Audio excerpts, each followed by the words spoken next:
I never thought a dating app could scare me. Bumble was supposed to be safe. You swipe, you match, you chat a bit, and maybe meet for coffee. No big deal. When I matched with Chloe, I didn't think twice. Her profile looked normal. Friendly smile, photos of her hiking with a dog, a short bio about liking movies and trying new restaurants. She seemed nice. We talked for a few days. She was polite, funny, even a little flirty. Want to grab a drink tomorrow night? She asked after a while. I hesitated. Meeting people from apps always made me a little nervous. Just one drink, she added. Public place. No pressure. I agreed. The next evening, I arrived at the bar a few minutes early. I found a booth, ordered a soda, and waited. 5 minutes passed. Then 10. No Chloe. I checked Bumble. Our chat was gone. She'd unmatched me. I stared at my phone, confused. Maybe she'd changed her mind? Annoyed, I finished my drink and left. When I got home, I tossed my jacket on the sofa and grabbed my phone. That's when I saw it. A new match notification. It was Chloe. Same photos.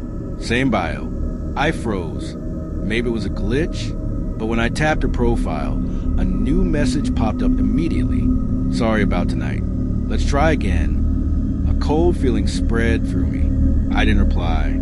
Over the next hour, more messages came. Don't ignore me. I know you're online. You look nice tonight. My breath caught. How did she know what I looked like tonight?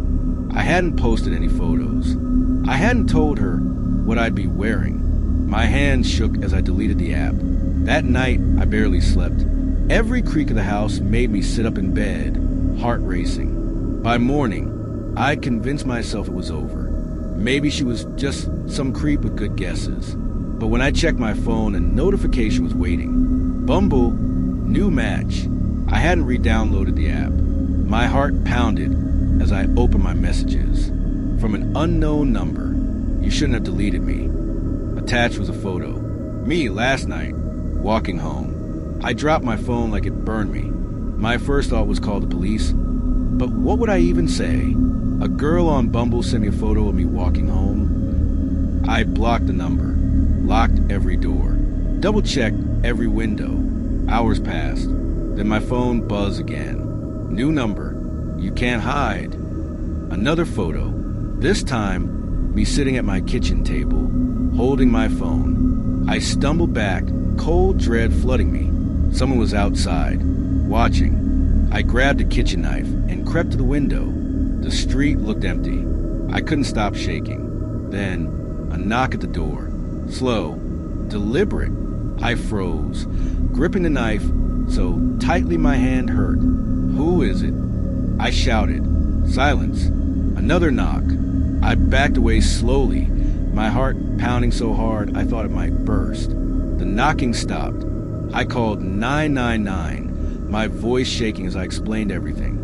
By the time officers arrived, there was no one outside, no footprints, no sign of forced entry. They told me to stay with a friend for the night, just in case.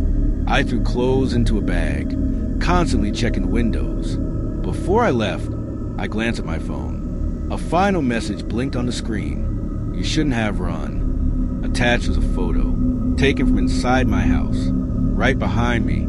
I'd always been cautious on dating apps, but that night, I let my guard down. I'd matched with a girl named Sophie on Tinder, a brunette with a bright smile and easy sense of humor. We'd been talking for a week, and she seemed genuine. She wanted to meet for drinks downtown. It felt safe enough. The bar was busy, well-lit, and I told a friend where I was going. I called an Uber to pick me up. The driver's name was Mark. His profile picture showed a man in his 40s with short hair, a polite half-smile. The car, a black sedan, pulled up outside my building. You for Adam? He asked. Yeah, that's me, I replied, getting in. The ride started off normal. He made small talk about the weather, traffic, nothing unusual.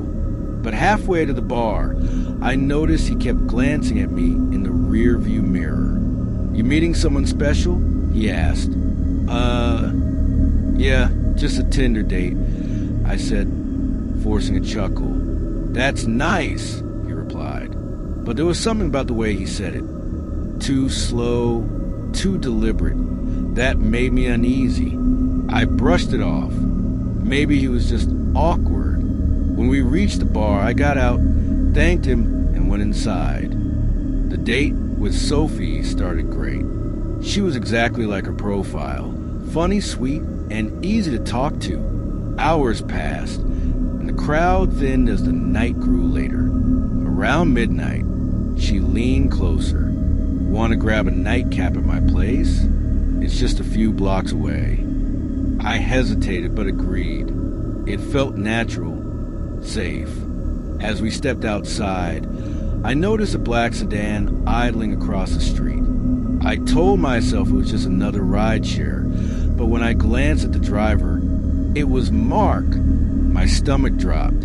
Sophie didn't notice. We walked down the street, chatting as if nothing was wrong, but I could feel his eyes on me. The car slowly pulled away from the curb, following at a crawl. "Hey," I whispered to Sophie. "That car's been behind us since we left." She turned her head, confused. Maybe it's just coincidence? I wasn't so sure. At her building, we went inside. I peeked out the lobby window. Mark's car was parked across the street now, headlights dimmed. Inside her apartment, I tried to shake it off. Sophie poured drinks, put on some music, but I couldn't relax. My phone buzzed with a notification. An unknown number had sent a text. "You shouldn't be here." I froze. Another message. "She's not who you think." My heart pounded as I looked at Sophie. She was humming along to the music. Oblivious. How did he get my number? I typed back, "Who is this?" 3 dots appeared, then vanished. Suddenly, a loud knock rattled the door. Sophie looked startled. "Were you expecting someone?" "No," I said, my voice shaking. Another knock, louder this time. "Adam." A familiar voice called softly from the hallway. "Mark." I motioned for Sophie to stay quiet. We didn't move. "Adam, let's go." Mark's voice was calm, steady. "You don't know who you're with." I crept to the peephole.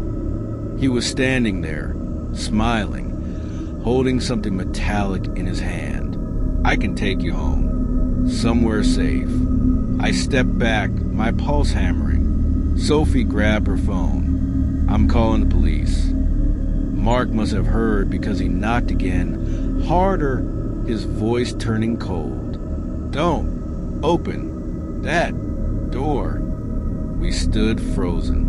After what felt like forever, silence.